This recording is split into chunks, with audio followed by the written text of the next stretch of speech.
Assalamualaikum dan salam sejahtera. Saya Nazri Kahar bertemu sekali lagi dalam agenda Awani pada malam ini menuju pembentukan kabinet dan juga negara perlu bergerak ke hadapan. Semua pihak perlu berperanan sama ada di blok kerajaan ataupun di blok pembangkang, dan kita sudah maklum ada dua pilihan raya kecil sedang hangat berkempen, iaitu di Padang Serai dan juga di Tioman.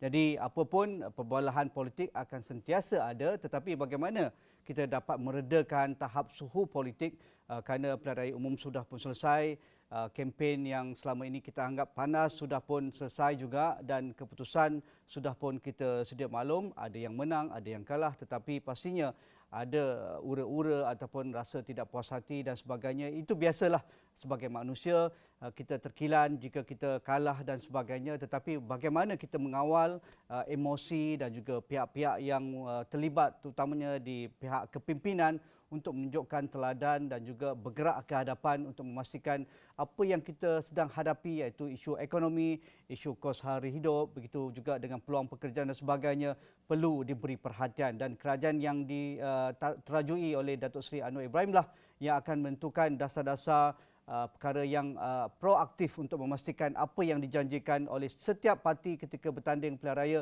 akan ditunaikan. Jadi di talian melalui Google Meet pada malam ini, saya bersama dengan anggota Parlimen yang terbaru, yang baru saja menang di Parlimen Jerantut, iaitu Insinyur TS Haji Khairul Nizam bin Khairuddin, Ahli Parlimen Jerantut dan juga Ketua Penerangan PAS. Assalamualaikum Tuan Haji Khairul, apa khabar? Waalaikumsalam. Alhamdulillah sihat. Abang Nazri sihat? Alhamdulillah. Tuan Haji, terima kasih kerana sudi dengan kesibukan untuk parti dan juga berkempen untuk pilihan raya kecil di Tioman, sudi bersama kami pada malam ini. Mungkin soalan pertama saya, dengan pembentukan kerajaan yang sudah pun diketahui umum, diketuai oleh Datuk Seri Anwar Ibrahim, Pakatan Harapan dan juga rakan-rakan gabungan mereka, pastinya PAS dan juga Perikatan Nasional sebagai gabungan yang kedua terkuat akan menentukan sebagai pembangkang yang efektif. Jadi bagaimana kita akan melihat fungsi YB dan juga rakan-rakan dalam Perikatan Nasional apabila Parlimen bersidang nanti?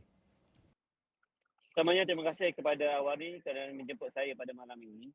Keduanya seperti mana sistem Westminster yang ada, yang kita rujuk sebelum ini, maka kita sebagai pembangkang insya-Allah di peringkat Perikatan Nasional dan juga rakan-rakan lain, kita akan bersama-sama menjadi pembangkang yang pertama konstruktif, kedua bersifat kolaboratif, ketiga bersifat responsibel dan keempat loyal.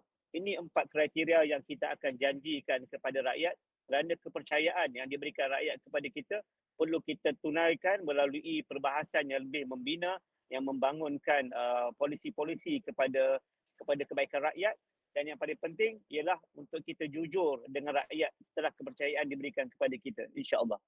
Ya, YB Khairil, kalau kita imbas ketika awal selepas malam pengumuman dan juga kita lihat keputusan jelas tidak ada parti yang melepasi majoriti mudah. Jadi ketika itu PAS dan juga Perikatan Nasional dengan gabungan bersatu misalnya diminta untuk menghadap Yang di-Pertuan Agong supaya memikirkan siapakah yang boleh membentuk kerajaan, dan ketika itu kita tahu juga dari apa yang dibualkan melalui press conference Tan Sri Muhyiddin Yassin, Tuanku mencadangkan supaya diwujudkan unity government, tetapi Perikatan Nasional tidak dapat menerima idea itu. Jadi apa pandangan Tuan Haji Khairul tentang hal ini dan juga bergerak ke hadapan? Saya rasa Tuan Nazri, ini telah menjadi satu perkara yang bersifat akademik. Ya. Yang kalau kita dwelling lagi dengan perkara ini, dia tidak ada kesudahan. Cuma saya boleh katakan, bukannya berlaku penolakan secara total. Asasnya ialah pada waktu itu, pada ketika itu, kita mempunyai majoriti sebanyak 115. Kita hanya parti kita sahaja yang memberikan SD.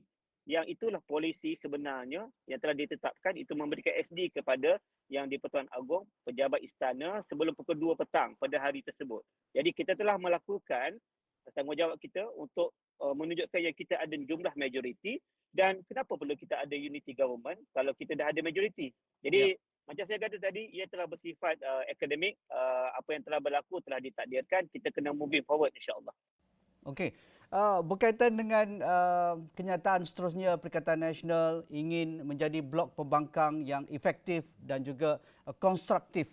Kerana kita lihat pembangkang ada peranannya dan saya rasa kerajaan yang dibentuk oleh Datuk Seri Anwar Ibrahim dan rakan-rakannya ini pasti akan menghormati peranan pembangkang seperti mana mereka lakukan ketika mereka berada di blok pembangkang. Jadi apakah model dan juga strategi yang Tuan Haji Khairil rasakan Perikatan Nasional terutamanya PAS dan juga Bersatu mampu melakukan lebih baik berbanding pembangkang sebelum ini, misalnya kalau mereka menerima pelawaan yang amat berhormat Perdana Menteri untuk mewujudkan CSA misalnya ataupun MOU untuk berkaitan hal-hal penting seperti pengundian di Parlimen dan sebagainya untuk bajet dan rang undang-undang. Adakah bentuk-bentuk sebegini wajar diteruskan ataupun bagaimana Tuan Haji Khairil?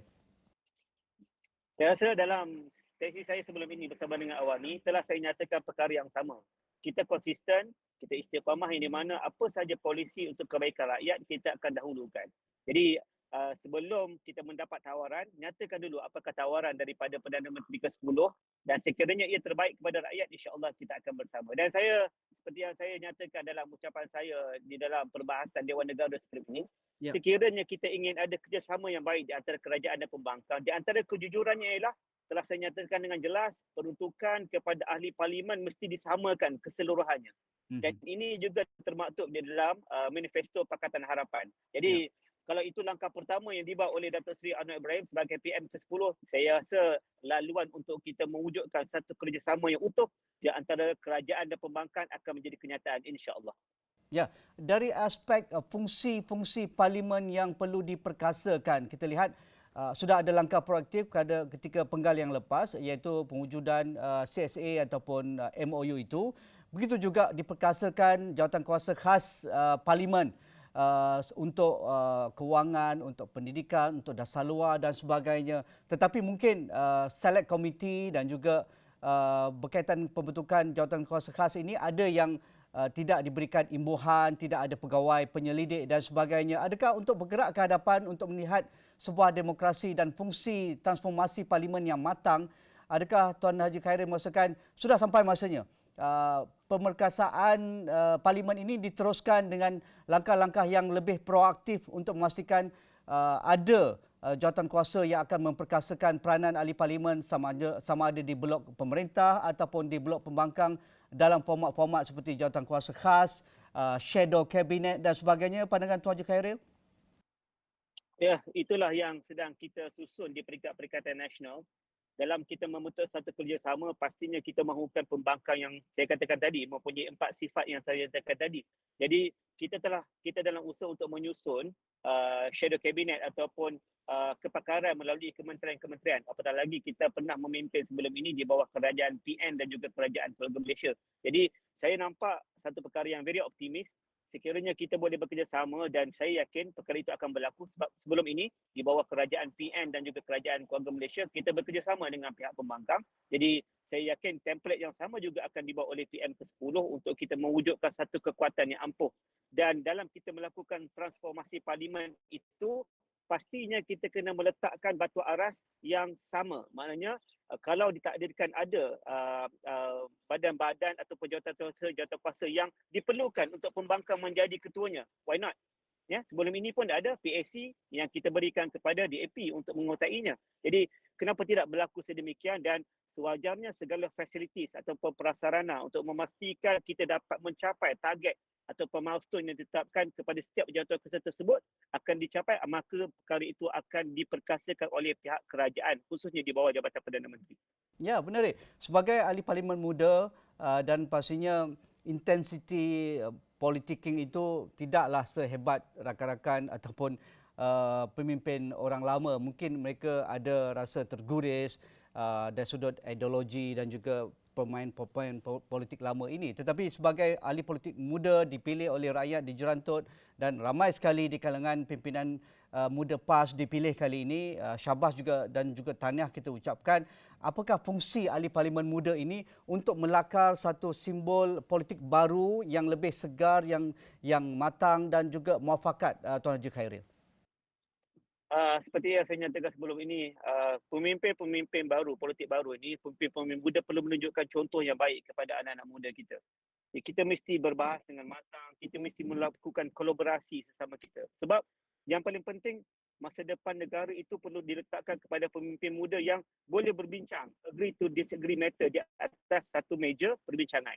Sama ada kita bersetuju atau tidak bersetuju soal kedua. Tapi asalnya kita boleh duduk bersama-sama, berbincang dengan matang, mencari titik pertemuan, tolak ke tepi titik pemisahan, kerana kalau kita berbincang tentang pemisahan, berbincang tentang perbezaan, maka pastinya perkara itu tidak akan ada kesudahan. Jadi asasnya pada saya, pemimpin-pemimpin muda ini selain daripada kita berbakti kepada rakyat di tempat yang memilih kita mesti sama-sama bekerja.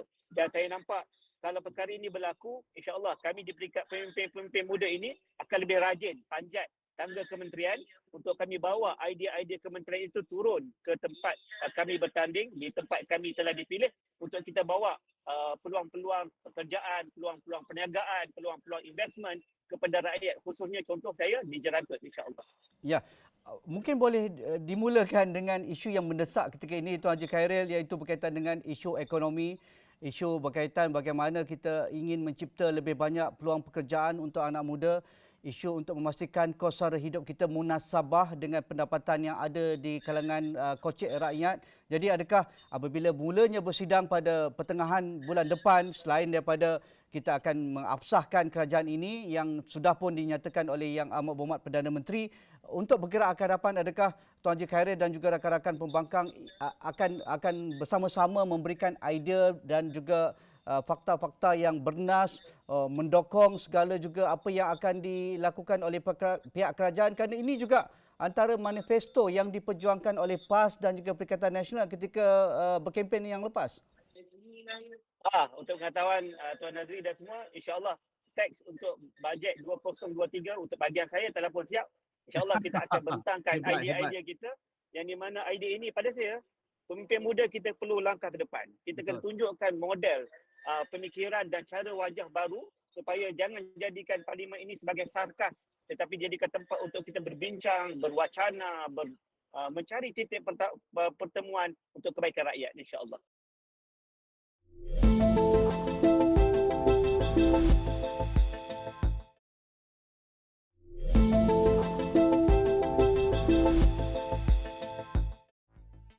Untuk memberikan satu gambaran yang positif, kerana ramai beranggapan kerajaan Perikatan Nasional dan juga PAS merupakan kerajaan yang mendokong agenda Melayu Islam, dan kalau mereka dipilih sebagai kerajaan, ada isyarat-isyarat tertentu yang mungkin akan meletakkan Malaysia di posisi yang tidak menarik sebagai destinasi pelaburan, dan itu juga akan memberi implikasi kepada nilai ringgit dan juga hal berkaitan import ekspor kita. Jadi mungkin kali ini Tuan Haji Khairil akan ribat perkara tersebut, bahawa PAS juga ramai, dan juga Tuan Haji Khairil sendiri kita tahu orang profesional, berlatar belakangkan kejuruteraan minyak dan gas. Pastinya ada hal berkaitan dengan ingin bekerjasama, ingin memberi isyarat kepada dunia bahawa PAS juga ada kehebatannya. Ramai pemikir-pemikir yang membawa idea-idea baru dan bernas untuk memastikan kemakmuran negara dalam hal ekonomi. Pandangan Tuan Haji Khairil. Pertamanya, Tuan Nazri, pemikiran yang mengatakan membawa agama di dalam politik adalah satu perkara pemikiran terkebelakang, adalah satu pemikiran yang salah. Kerana dengan kita beragamalah kita tak ambil rasuah. Dengan kita beragamalah kita ada integriti, kita ada perkiraan dosa dan pahala, pertimbangan halal haram, pertimbangan neraka dan juga syurga. Ini menjadikan seorang pemimpin parti politik itu tegas dengan isu integriti. Bukannya boleh bermain dengan isu integriti kerana semata-mata untuk mendapatkan kuasa. Itu perkara yang pertama kita kena berpegang. Kalau kita nak maju ke depan, kita kena pastikan nilai integriti bersih dan stabil menjadi satu asas kepada pentadbiran. Yang kedua, di dalam PAS kita ada ramai rakan-rakan profesional, rakan-rakan teknokrat, ramai rakan-rakan PTDs yang mereka sudi untuk membantu kita. InsyaAllah kita akan pastikan macam saya katakan tadi, umpama schedule kabinet, kita akan fokus kepada kementerian-kementerian yang telah ditetapkan kepada ahli-ahli parlimen untuk memberikan perbahasan yang lebih menarik, cadangan yang lebih membina bila berada di dalam parlimen nanti, insyaAllah. Bagi Tuan Haji Khairil, di mana ataupun forte Tuan Haji Khairil kalau diberi peluang untuk menjadi sebahagian kabinet bayangan Perikatan Nasional, portfolio mana yang Tuan Haji Khairil rasa ini makanan saya dan saya boleh memberi idea-idea yang mungkin menunjukkan Perikatan Nasional pun tidak kurang hebatnya. Saya rasa di antaranya ialah pertama tenaga, kedua sumber manusia, insya-Allah. Dah pasti itu makanan Tuan Haji Khairil tu. Insya-Allah. Okey, untuk kita memastikan negara perlu bergerak ke hadapan Tuan Haji Khairil, kempen sudah selesai, pilihan raya sudah selesai, cuma mungkin ada pilihan raya negeri akan datang dan juga pilihan raya kecil 2 minggu lagi. Jadi bagaimana kita dapat meredakan tahap suhu politik ini? Kerana semua pihak ada mereka-mereka yang tak selesai lagi, ada yang meraihkan kejayaan, menidakkan keupayaan orang lain, orang sebelah, ada yang kecewa, ada yang rasa kejayaan mereka sudah dirampas dan sebagainya, tetapi kita tidak mampu untuk berbalah lagi kerana sejak 2020 kita sudah melihat negara berpecah-pecah, kestabilan kita amat diragui oleh pelabur asing, tetapi sudah selesai pada minggu lalu. Mengapa semua pihak perlu berperanan dalam hal ini, Tuan Haji Khairil? Kita hanya berperang selama 2 minggu saja, Tuan Nazri, iaitu waktu berkempen. Jadi setelah kita habis kempen, rakyat telah pun memberikan pandangan mereka kepada pemimpin dan parti yang mereka telah pilih, dan alhamdulillah Perikatan Nasional telah mengorak satu milestone yang cukup menarik pada pengundi-pengundi, dan pada saya ini waktu untuk bekerja, dan kalau dilihat di Jerantuk pun kami telah mula kerja daripada awal lagi, turun untuk berjumpa dengan rakyat dan sebagainya. Selain daripada itu, insya-Allah saya rasakan perlunya ada keperluan untuk kita semua ceasefire, ya. Kita semua ceasefire untuk kita fokus kepada pembangunan negara, dan kita harapkan perkara ini perlu dimulai oleh pihak kerajaan. Sekiranya pihak kerajaan ingin menambat hati pembangkang untuk bersama-sama membangun negara ini, pastinya polisi-polisi yang selari, polisi-polisi yang selaras dengan keluhuran perlembagaan dan kedaulatan undang-undang perlu dipegang kukuh, dan jangan kita mengulangi sejarah 22 bulan pemerintahan Pakatan Harapan sebelum ini. Wallahu a'lam. Ya, mungkin soalan terakhir saya untuk memastikan kita segera bangkit dari isu ekonomi ini dan juga bagaimana juga kita dapat bergerak dengan pantas dalam era pemulihan pasca COVID ini. Apa pandangan Tuan Haji Khairil? Asasnya ialah pertama sekali dia mesti kita pemimpin-pemimpin yang pilih mestilah pemimpin-pemimpin yang bersih. Itu benda asas. Sebab pelabur-pelabur datang dia melihat kepada isu rasuah. Sekiranya rasuah tidak dapat diselesaikan, apa gunanya kita ada kerajaan yang baru? Jadi pemimpin-pemimpin yang dipilih mestilah berasaskan kepada merit, bukan berasaskan kepada percentage di dalam jumlah coalition kerajaan campuran yang ada sekarang. Kalau pemimpin yang ada itu pemimpin yang mempunyai merit yang sepatutnya, inilah yang akan memberikan daya penarik pelabur untuk datang ke dalam negara kita. Tapi kalau sekiranya kita menolak asas-asas ini, meletakkan pemimpin yang berintegriti, memastikan keadilan kepada semua, khususnya kepada MP-MP yang sedia ada, saya rasa kita akan mengulangi kesilapan yang sama setelah dalam 22 bulan pemerintahan Pakatan Harapan. Ya, Tuan Haji Khairil, Perikatan Nasional memberi saingan yang amat sengit dalam Pilihan Raya Umum ke-15. Kita tahu menang banyak kawasan dan sampai ke tahap PAS memenangi kursi mungkin dalam sejarah terbanyak dalam Pilihan Raya Umum, dapat melebarkan sayap di negeri-negeri yang sebelum ini sukar ditembusi seperti di Pahang, termasuk juga di Perlis. Jadi apa saranan Tuan Haji Khairil untuk memastikan bahawa misalnya kawasan yang ditadbir oleh PAS ini akan memberi satu tanda aras ataupun benchmark bahawa pimpinan Perikatan Nasional dan juga pimpinan PAS mampu mentadbir negeri dan juga melaksanakan agenda, membantu rakyat dan sebagainya. Pertamanya mudah saja. Kita sebagai ahli parlimen ni lantik, pertama sekali asasnya kena faham ini adalah amanah daripada Allah. Maka kalau kita tak buat amanah ini, kita khianat amanah ini, kita bukan sekadar khianat kepada rakyat, tetapi paling penting kita khianat kepada Allah. Jadi kalau kita ada pertimbangan dosa dan pahala, kita akan terus komited membantu rakyat walaupun kita berada di blok pembangkang. Pertama. Yang keduanya, saya menyeru kepada menteri-menteri yang dilantik, bukalah pintu ofis awak tu, ofis anda seluas-luasnya untuk MP-MP ini, sama ada pembangkang ataupun kerajaan, untuk datang untuk membawa proposal cadangan-cadangan yang terbaik untuk rakyat setempat yang mereka wakili. Kalau kita membuat dasar pintu terbuka, kita membantu, tidak mengira ideologi politik kerana rakyat telah pun membuat keputusan. Maka asasnya jangan lagi kita timbulkan lagi polemik, ini parti pembangkang, ini parti kerajaan, kerana kita membawa suara rakyat. Dan saya yakin dan percaya, kalau kita menzalimi MP-MP baru ini khususnya yang membawa suara rakyat untuk membawa pembangunan kepada rakyat, infra kepada rakyat dan sebagainya, maka sekali lagi mereka akan diadili dalam PRU ke-16 dan pastinya kali ini insya-Allah PN akan memerintah dengan majoriti yang besar insya-Allah. Ya, mungkin akhir sekali Tuan Haji Khairil, pesanan kepada pimpinan wakil rakyat muda yang dilantik sama ada di peringkat Pakatan Harapan dan juga parti-parti lain dan juga dari Perikatan Nasional, kerana ini pengalaman pertama mereka akan berada di Parlimen dan pastinya ada yang mungkin agak kekok, tak biasa juga nak dengar mereka berdebat ataupun membawa hujah-hujah untuk memastikan undang-undang diluluskan dan sebagainya. Jadi adakah Tuan Haji Khairil mungkin sudah berpengalaman di Dewan Negara akan membawa mereka ada workshop dan sebagainya, kerana ya ini penting untuk melihat prestasi mereka kan? Yep. Saya rasa untuk ahli-ahli Parlimen muda, saya pun dalam proses belajar. Ramai di antara kami yang masih lagi proses belajar. Pertama, we need to fokus memahami apakah tanggungjawab kita sebagai ahli Parlimen. Kedua, network. Kita kena network dan juga engage. Kita kena selarikan engagement dan juga network, kerana dengan adanya pengalaman daripada orang lama, pengalaman daripada rakan-rakan kita sama ada di pihak kerajaan maupun pembangkang, dia akan improve performance kita sebagai ahli Parlimen. Ketiga, be frank, jujur, honest, kerana inilah yang akan menjadikan kita ini image kita yang sebenar dan juga akan diterima rakyat. Dan terakhir, keempat, improve yourself, moving forward, insya-Allah. Kalau ini kualitinya, kita akan melahirkan ahli-ahli Parlimen muda yang lebih menarik, yang mungkin ataupun selari dengan kemampuan ahli Parlimen muda di seluruh dunia, insya-Allah. Terima kasih Tuan Haji Khairil. Nanti kena bawa saya makan ikan patin di Jerantut. Beres. Okey, terima kasih Insinyur T.S. Haji Khairil Nizam bin Khairuddin, Ahli Parlimen Jerantut dan juga Ketua Penerangan PAS.